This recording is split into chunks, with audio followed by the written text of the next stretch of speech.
kuskusin. Ha? Wala ka talagang magawang matino.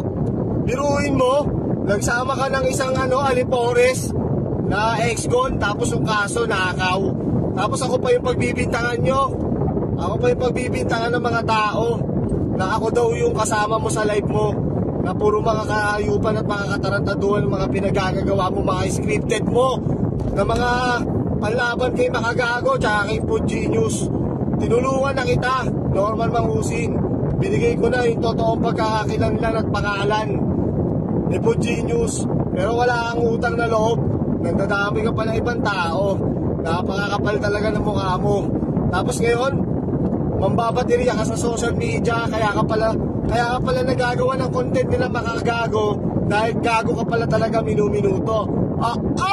Ayun na mahirap doon, Norman Mangusin. Kaya kung ako sa'yo, magtino ka na, ha? Habang may nalalabi ka pang panahon. Kumbaga, kung pumasok ka sa social media, dapat handa ka. Saka dapat totoo yung mga pinagagawa mong eksena. Hindi yung gawa-gawa ka lang ng kwento para bumenta. Kaya ngayon, makinig ka. Last warning to para sa'yo.